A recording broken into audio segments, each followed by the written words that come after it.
life seemed tough or you got picked on at school, you could come home and think about that galaxy far, far away, and it really gives you that outlet. It doesn't look like it was made, 30, 40 years ago. It's timeless. I am excited about the new movies because it's going to be a new take, a new era. It's going to a new culture that's going to create from it. Star Wars is fantasy in space. Who doesn't love fantasy? Who doesn't love space? So exciting, like knowing that Mark Hamill and everyone's coming back. Just a kid in a candy store waiting for this to happen. I'm really, really impressed with the trailer so far. It looks really good. I'm very excited to see it. Who didn't play with the action figures and dream of every little adventure you possibly could have? And, that stuck with me for my whole life. Basically, I wanted to blend my two favorite things, hip-hop and Star Wars. So I created the Hip Hop Trooper. I don't know, man. I feel like you gotta be 100% yourself and put your own flavor on everything, right? I mean, I really like the ones that are super accurate, but I also like the kind of cosplays where it's like, oh, he likes that too, and he likes this. It's like crossovers are my favorite thing. I just was looking into other costumes that I had seen pregnant women do, and it's usually like a painted tummy of a basketball or a watermelon or something, and then I saw someone had painted their tummy as a Death Star, and I was like, that is what I need to do, because that is really clever. My family traveled a lot, so I changed a different school almost every week, or every month it felt like, and action figures were like my friends. So my imagination started then and just kept going more and more. But it's Star Wars. Who doesn't like Star Wars? Star Wars was very big with my brother and my dad and my mom, and one day I lost my Darth Vader action figure, and we didn't have a lot. So my dad actually whittled me a new Darth Vader out of wood and painted it that night. And that is now my most prized possession in the world. It feels awesome. It's funny being in the suit because with the helmet over my head, the anonymity of being able no one knowing who I am, I could be a little cheesy. So I like it a whole bunch. I think the hardest part is really trying to pull off that authentic feel. For me, making a costume, the authenticity needs to be what's important. Can I walk onto a Star Wars set and fit into the background? Is she a believable character within the universe? I think that's the hardest part, is trying to pull something together that's believable in universe.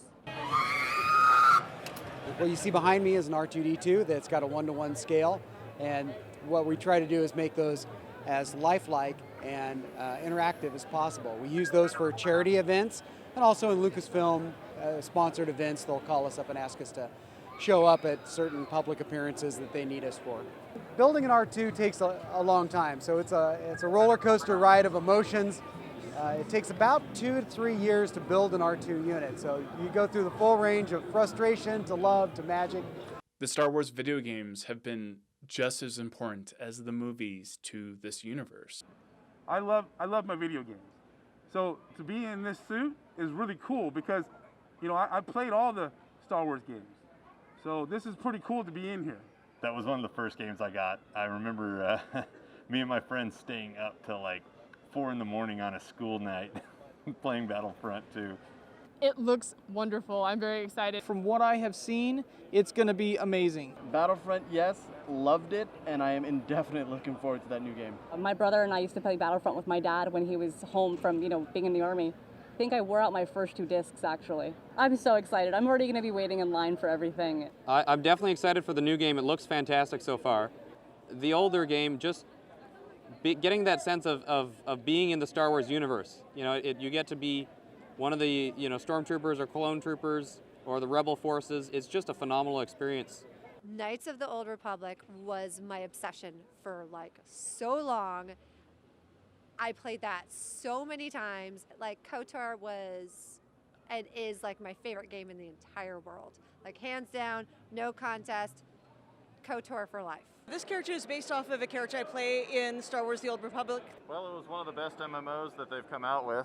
BioWare is just superior in storytelling in every aspect. They tend to bring out more character than any other game I've seen. The character of Malgus was not just a two-dimensional, I'm a Sith Lord, I must kill everything. He had depth, he just had characterization that wasn't portrayed for a Sith Lord in any other game or media that I've seen before. Well, I think people like it because it gives you a lot more just expansion on the universe itself. The storylines are really well written, and you get to experience it. You get to play it and kind of shape your character as you go. I tend to get hooked into games because of story, because of plot, and because of character development.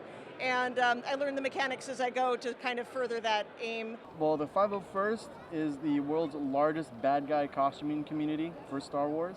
What I really love about the community is the fact that we take what we enjoy, which is Star Wars, and we bring it out to the community by, serving them in ways that most people consider volunteer work.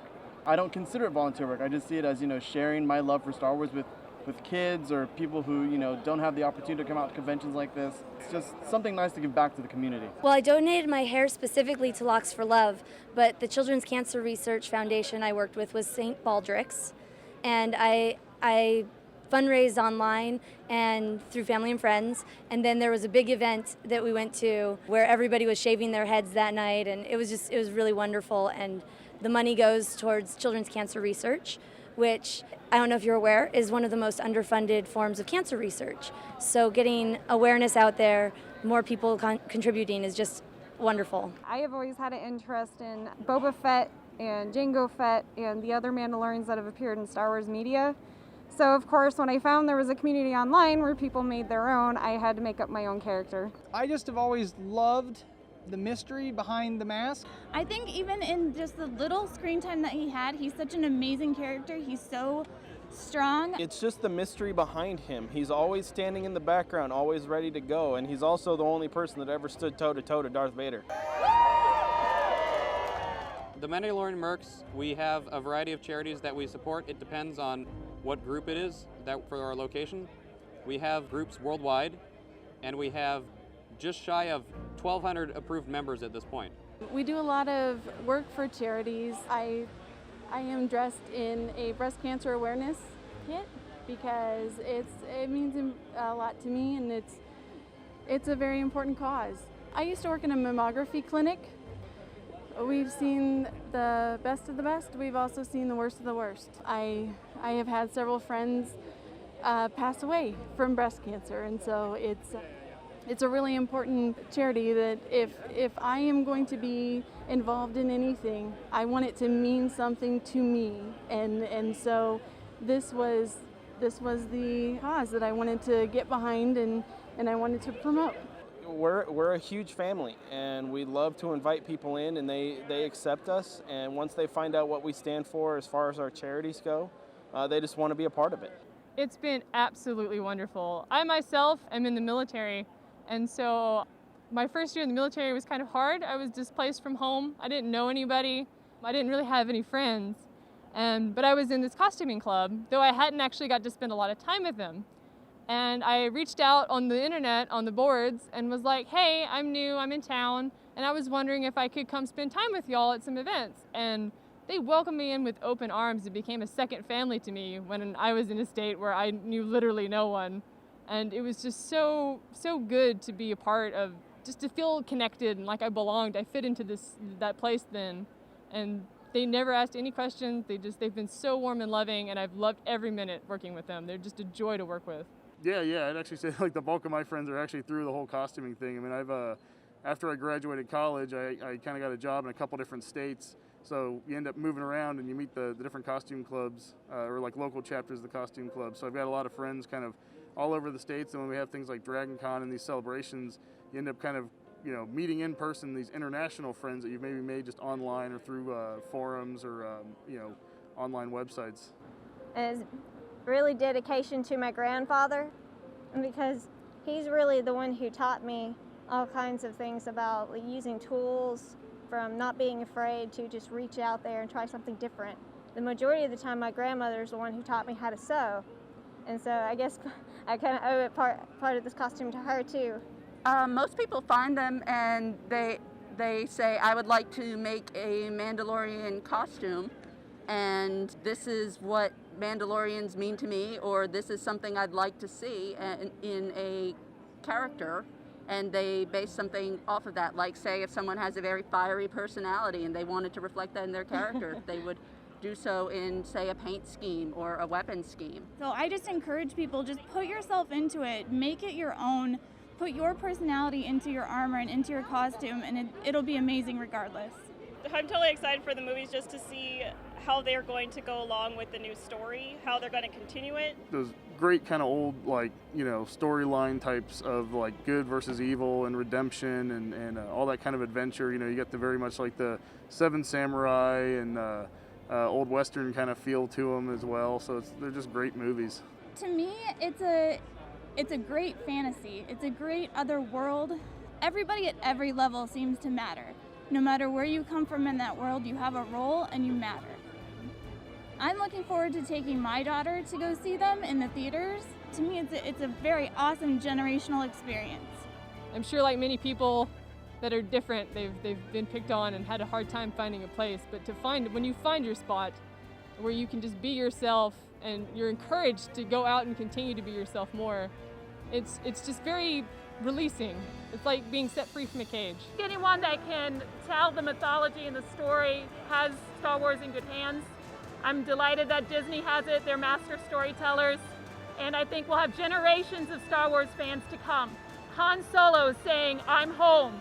And I think for many of us, we're all coming home together. I really appreciate that J.J. Abrams is trying to capture what we loved about the original trilogy, but still kind of holding on to what we're capable of now, visual effects wise. I think it's going to be a really, really beautiful expansion on what we already know and love.